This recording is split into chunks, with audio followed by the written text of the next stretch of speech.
to Getting to Good Enough, a podcast to help you let go of perfectionism so you can do more of what you love. I'm Shannon Wilkinson, a life coach in Portland, Oregon. I'm a recovering perfectionist who's getting better at good enough. And I'm Janine Adams, a certified professional organizer in St. Louis, Missouri, and I'm lucky enough to be naturally good at good enough. And today we are talking about dealing with distraction.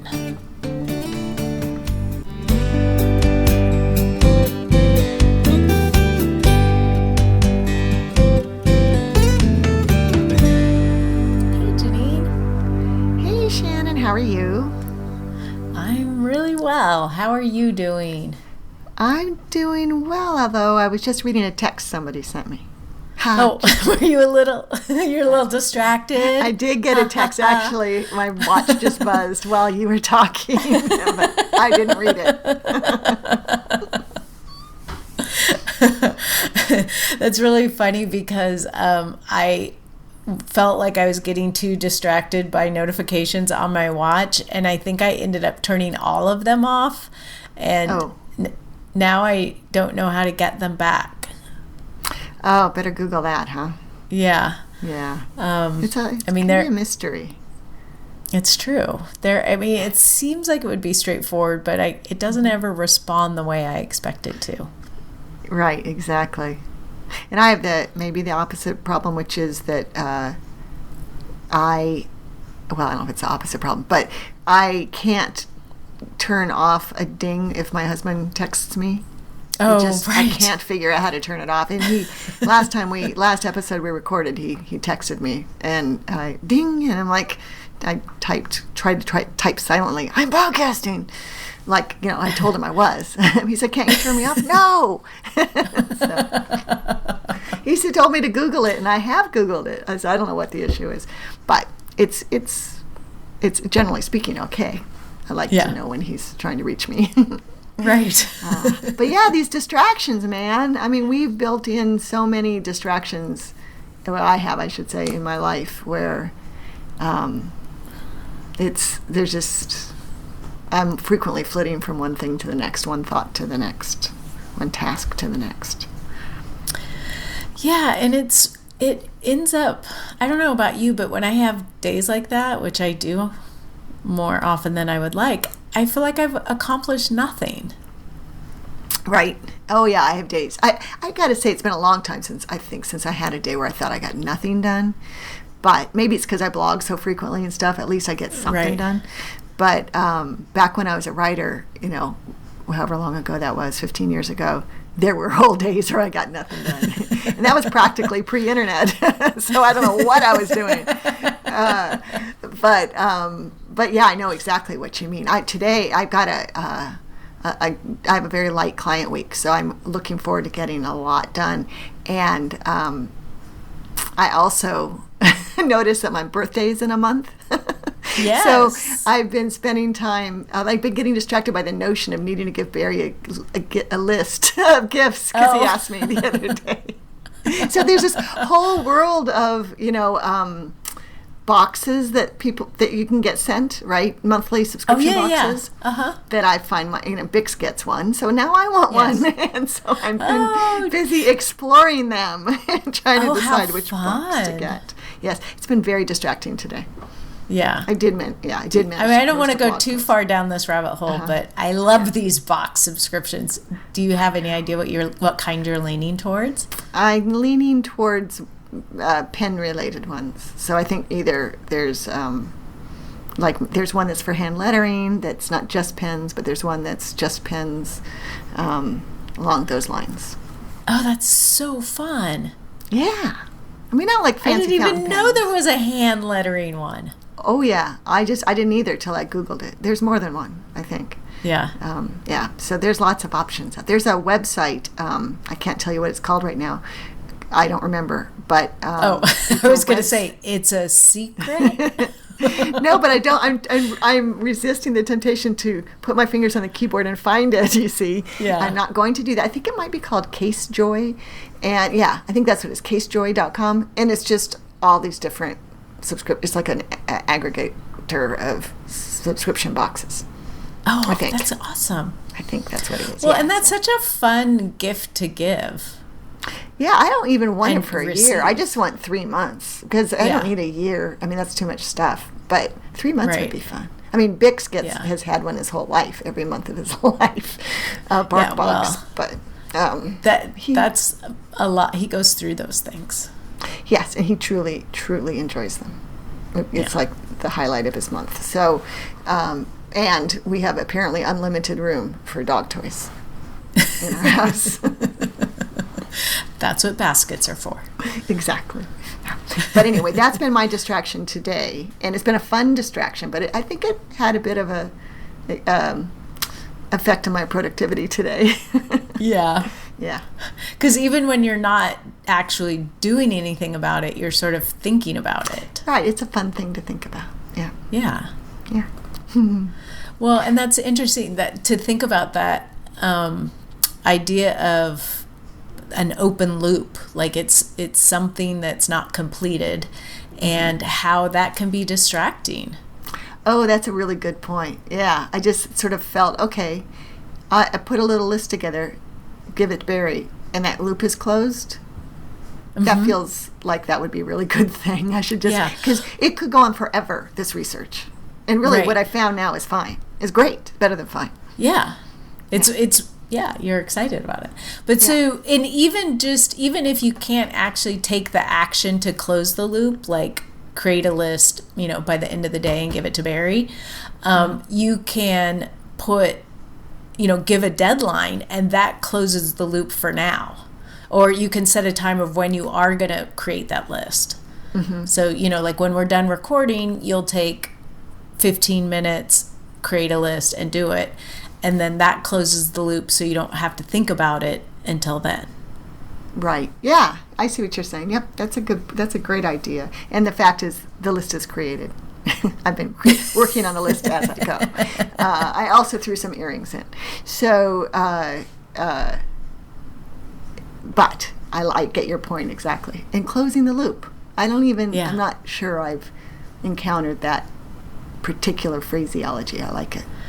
Well, it's, I'm sure it's in other places, but I first learned about it in my NLP training. And one of the things that they will do to create curiosity is purposefully leave a loop open. So, like start a story and not finish it, and then teach content and then finish the story. And keep people engaged? Yes. Interesting. Isn't that interesting? Yeah, and that's a little bit like Mark Forster's thing about stopping mid what you're doing and taking a break so that you'll come back to it. Yeah, and then there's a break right in the middle. Right, and there's a writer, a very prolific, famous writer, as I recall, who will stop in mid-sentence. Do you know who I'm talking about? Is Stephen King? No, I don't. I don't think I do. Couldn't figure. We'll have to. We'll Google that. We'll have to Google that. Yeah. But yeah, that's what I would do. Taking Mark Forster's advice, I would do that when he says he's the time management guru that we talk about sometimes, and he would say, set your timer, because he talked about timed bursts, right? Mm-hmm. Do this thing for this amount of time, and having that timer going would keep you focused. And as soon as it went off, even if you're mid-sentence, walk away. Take a timed break, and then come back to it. And you're dying to come back to it if you stop right in the middle. When the temptation is totally to finish the sentence or finish the page or what have you. Yeah. Same would go for reading, wouldn't it, as well as writing? Yeah.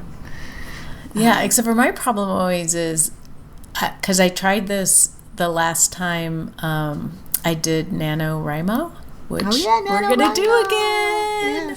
Yes. National Novel Writing Month. I tried doing that, and then I would come back and I would have no flipping idea what I was saying or where I was going. Were you stopping, I would stop for the day? Stopping your session. Yeah. I could totally see that happening when I was writing. Because I was trying to do it like when I hit my word count, I would just stop regardless. Oh. Yeah, that may not be the best. Not for my age and mental capabilities. Right. At least jot a few notes. Yeah. But and that when we do National Novel Writing Month in November, where we write a 50,000 word novel in a month, that's going to be a nice exercise in not being distracted, right? Because we're going to be adding. I don't know how long it's going to take to write. In the past, for me, it's been about an hour a day of writing, and really just letting the words come out of you without distraction. Right. Well, I'm hoping that some of the things I'm learning in this cartooning course I'm taking will help me in just letting the stuff out as opposed to trying to make it happen, and also to really get going with that daily habit. So maybe if you do NaNoWriMo in 2020, you'll write a graphic novel. I didn't even think about that. That's pretty cool. That is cool. You'd have to somehow measure it differently than word count, but wow. That would be a cool goal. Well, or even if I just illustrated the novel. Yeah, like Jack Finney in Time and Again. Yeah. Oh, my favorite book. That book. I love that book. All sorts of exciting possibilities. Well, and you're like coming up with them things that never even occurred to me. Isn't that funny? Yeah. I've never even I haven't even taken the time to really think through the possibilities of what being a decent cartoonist would allow me to do. I know. Who knows what this is going to open up? Exactly. It's very exciting. It is. I want a graphic novel by Shannon Wilkinson. I don't even like graphic novels, but I like yours. That's really neat. Yeah. So one thing that just popped into my head about dealing with distraction that I reminded myself of when talking about Mark Forster is that my number one tool for dealing with distraction is a timer. I mean, I use it for staying focused, but even perhaps more importantly in this context, I use it to monitor my pursuing distractions. So, for example, like your focus. Yeah, if I'm taking a little break, I set a timer for 5 minutes and say I can go on Facebook for 5 minutes, and then I stop when it goes off, or usually I do. So that helps me a lot because I, in the past, would just you can lose sense of time sometimes when you're scrolling through social media. Yeah. Oh, I've never done that. I don't know what you're talking about. I can show you how. Oh, okay. But yeah, that's a great point. And that makes me think the other thing, I didn't really think about this in the context of sort of a task, the things that help us be successful with task management, help us deal with distraction. My number one thing is my to-do list, or whether, regardless of what tool I'm using, whether it's my bullet journal, Trello, Todoist, which I'm actually using all three right now. Wow.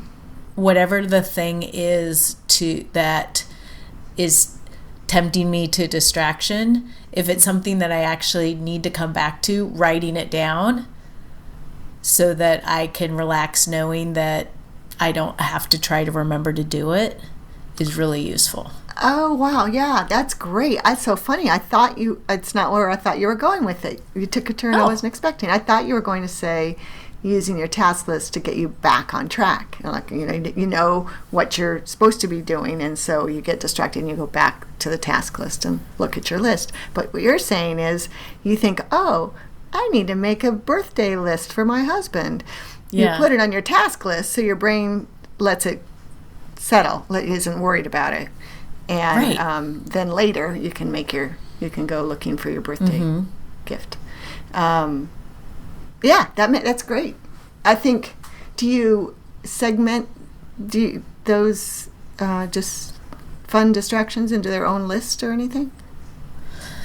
I have each of the things that I use, which I use for different, like just tasks. I use Todoist, more project-based stuff. I use Trello, and then I am sort of tracking throughout the day in my bullet journal. It sounds complicated, but it works really well for me for whatever reason. Each one of those has an inbox of sorts where I'll put something like that, and then I can, so I don't have to worry about putting it in its proper home or anything. I just can get it in there super quick, and then I can let go of it and remain focused on what it is that I want to be focused on. Oh, that's a great strategy. Because maintaining the focus on the top priorities. I'm not a big fan of prioritizing. Like, I don't like to spend time prioritizing. I don't know why. I've never enjoyed putting A, B, and C next to tasks or something. Yeah. But I usually, at the start of the day, jot down the things that are important that I get done today. And ideally, as we've talked about, I try to keep that list pretty short. Damn, I completely forgot what I was going to say. Hang on a second. I wasn't even distracted, I don't think. Although the Amazon's on fire. And that just went across my screen. Nope. It'll come back or not. Oh, I know. Not prioritizing. It was, but knowing what's important, right? So having a sense of the tasks that aren't necessarily that they might be urgent, but also the tasks that are important, and just like we talk about, knowing what's important to us, to you, and to you, to help you stay focused on those things. Right. So whatever you're choosing to focus on, to be really clear about why it's important to you. So when the distractions come up, it's easier to put them to the side and keep your focus. Is that what you're saying? You say, exactly. I'm having trouble with words this afternoon. But yeah, like you say, jot them down in your case, which is brilliant, and then get back to the important thing. And knowing why it's important, as you said. Yeah. And it's funny. I didn't really realize until you were talking that if it's something that I need to do today, I'll put it in my bullet journal, because that's what I'm working off of for the day. And if it's a task that can be done on another day, I put it in Todoist. And if it's sort of a bigger project, then I'll put it on my Trello board. So, that's interesting. So it's sort of micro to macro a little bit. Yeah. And because what I discovered, because I was trying to do just Todoist or just Trello, and what I discovered is I love Trello for sort of project management and like goals and sort of bigger picture things, and I love Todoist for individual tasks. Like but the way it crosses things off. Yep. But I don't like Trello for tasks, and I don't like Todoist for project management. And so this is the solution that I found for me. And it's interesting because it works both. Like the Trello gives me a more visual idea of what I'm working on, and then Todoist gives me just a list of tasks, which helps with distraction, because then it's just like I can tick through these tasks. I can pick the tasks off there that I'm going to do today. Interesting. Well, next time we're together, we'll have to compare our Trello boards and such. I abandoned Todoist completely. So I'm Trello and Evernote are my two apps where things live, and only ways that make sense to me. Like, I know exactly what goes into Evernote and what goes into Trello, but that it's hard to explain. But that's interesting, because I love dragging a card in Trello from to do to done. So I get that satisfaction. I enjoy doing that, but I hate putting all the tasks on separate cards. It drives me crazy. I find it super annoying. Do you ever do checklists on a card? Yeah, and it's not as satisfactory. No, exactly, because you can't see it unless you click on the card. I get it. Yeah. So it, like I said, it seems complicated, but it works. Yeah, you have a system that works really well for you. It includes your bullet journal, so it includes handwriting as well. Right, which again, I've tried to do each one of these things on their own, and it didn't work. And I don't want to turn this into a task management conversation. Right? Something's happened. Right? We got distracted by task management. I know, but I have found, and I've just accepted that I do better knowing what's going on in my week if I take the time to do my weekly spread in my bullet journal. All right. And work from that. And so I just accept that works better for my brain. It's 15 minutes of time, and soon I'll be able to draw really cute pictures to go with it. Yeah, that's right. You sound like you're apologizing a little or feeling a little defensive about it, but there's nothing to apologize for. I know. I felt defensive sort of for myself. Because I felt because this is that thing that I've had before where I feel like I shouldn't have to do this. Like I should be able to just, look at my week on Trello or look at my week on my calendar or whatever, and not have to duplicate things. There's a way in which I feel like that can be distracting. Like I'm spending more time organizing my tasks than doing them. I'm letting that distract me. But in truth, it's helping me remember things. It's helping me organize things. It's helping things get more solidified in my mind, so I know what I need to do during the week. I think that's great. And so are you working from your bullet journal exclusively during the week? Yeah, sort of on a daily basis, like my list of what I need to do each day, I'm using my bullet journal. And I will say that I consider myself electronic time management, but I pretty much, that daily list that I mentioned where I put 3 or 4 items, they're handwritten. It's handwritten. Oh, yeah? Yeah. It feels right. And that's what I glance at all day long. It's just on like a 5.5 by 8.5 pad. So whatever works, right? And for me anyway, what works shifts around. So I'm never going to have a permanent solution, I don't think. But that's okay, as long as it's working now. Yeah. Well, and I think we sort of worked through that in previous episodes, that it's okay to switch around your methods as to continue to feel productive and like you're on top of things. Right. But all of this helps you avoid distraction because you know what you want to be doing and why you want to be doing it. Exactly, right. Just if you haven't created any kind of list of what was important for you to be doing, life becomes nothing but distractions. Those are those days we talked about where we feel like we get nothing done. It's because we're unruddered. Is that untethered? Whatever. Some nautical analogy here. Untethered with no rudder.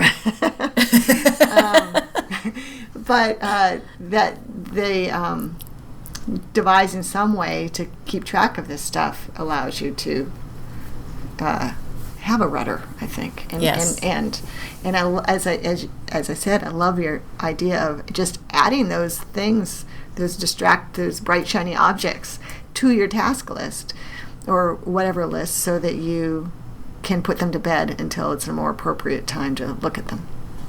Yeah, that helps a lot.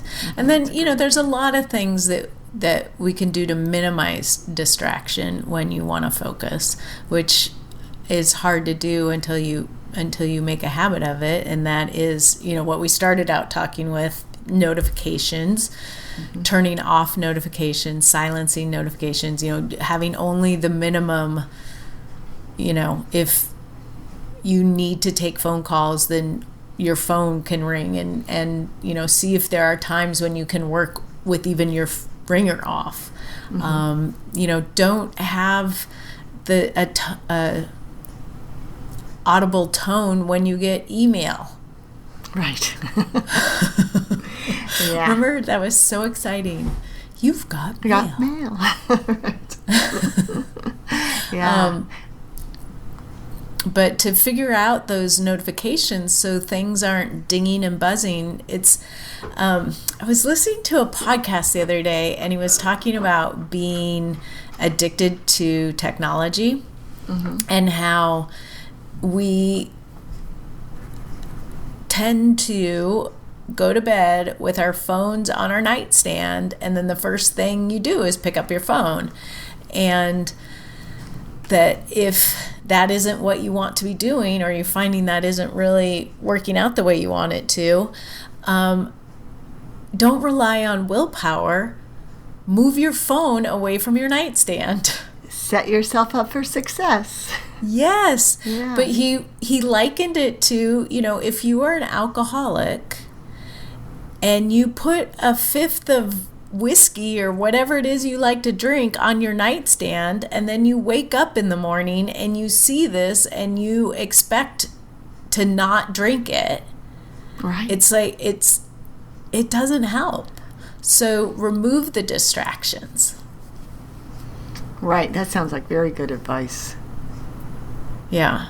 Yeah. I just hadn't thought about that. And I think I might have mentioned this in the on the cruise.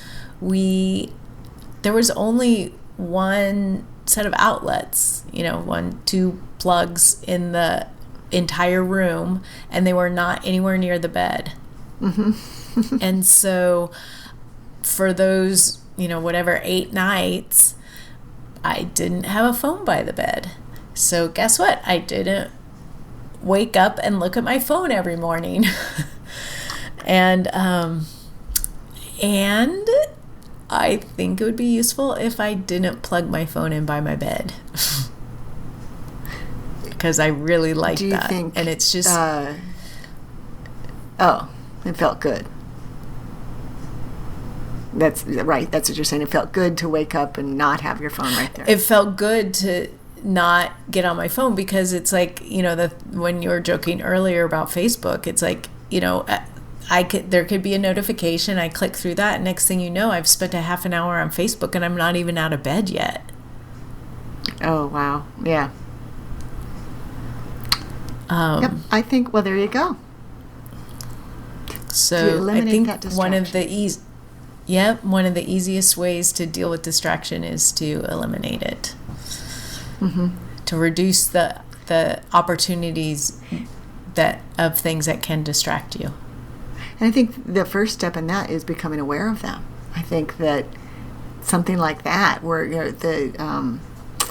looking at your phone first thing in the morning, may not even feel like a problem until you start thinking about it. Or lots of things in our lives that like, when we were young, we would always answer the phone, right? I mean, when you're a kid, we would race to the phone and see who would be the first to pick it up. Now, I don't have my ringer on. I mean, I have an Apple Watch, so I know if my phone is ringing, but I don't have an audible notification, and I don't answer the phone. If you call, I do. We never call, thankfully. Thanks, Shannon. But because I don't like talking on the phone. I just like talking through the internet with you. Through the internet with you. On the podcast. I don't want to talk on the phone with you. No, I like talking with you. But yeah, becoming aware, thinking about if you feel like you're leading a distracted life, maybe just put on those goggles that allow you to see the distractions and do what you can to eliminate them. Right. Awareness is the first step. I think that's excellent to remember, and it's good to maybe sort of take an inventory of what kinds of things, because we get so used to them we don't realize how much attention they take away from us. I don't know if I've talked about this on the podcast or not before, but there was a study that showed having your phone with you, knowing that you could get a notification, not even getting a notification, but just knowing you could get a notification, reduces your IQ the same amount that smoking pot does. Oh, yeah, I think you did mention that on the podcast, though I couldn't tell you which episode. Yeah, that's amazing. Yeah, so that's another reason to, if you know that you're not going to be getting any notifications then, that part of your brain isn't trying to stay alert to them. Mm-hmm. So therefore, turning off your notifications can be like more beneficial than you might even think. I mean, it's Right. not only that you're not getting distracted by the notification, you're not getting distracted by the idea you might get a notification. Am I getting it? Yes, Yeah, that's it okay. exactly. Yeah, that's really interesting. Huh. Yeah, I was just thinking Yeah. about how we went to a birthday party the other night, and I didn't take my phone with me. And that felt great. Like, I didn't get distracted about thinking about what might be coming through on my phone. I didn't even think about my Right. phone. Yeah. I know. Isn't that interesting? Like, I feel like I'm not, that I'm pretty good about not getting distracted, but I've been leaving my phone like in my purse and setting it down, and then, as opposed to like keeping it in my pocket or something. Mm-hmm. And then I just don't think about it. Yeah. So, yeah, becoming aware of all these possible distractions and then figuring out ways to reduce or eliminate them can really increase your focus. Mm-hmm. We'd be unstoppable if we had no distractions. I'm just imagining that right now. Like, distraction free.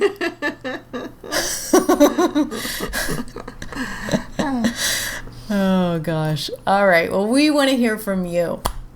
How do you deal with distractions? Do you have any ideas, any tips, hints that you would like to share with us? You can leave us a voicemail at 413-424-GTGE. That's 4843. You can hit us up on social media. We're on Twitter at GTG Enough. We're on Instagram at Getting to Good Enough, and same for Facebook. And then, of course, we're always on our own website at gettingtogoodenough.com, and you can leave a comment in the show notes. But for now, I'm Shannon Wilkinson in, I almost said St. Louis. That would have thrown me for a loop. Yeah.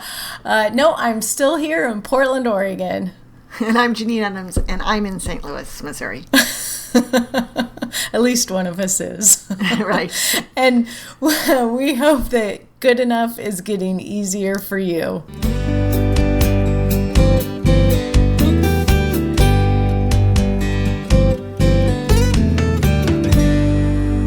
I have no idea where that came from, except for maybe just the alliteration of Shannon in St. Louis.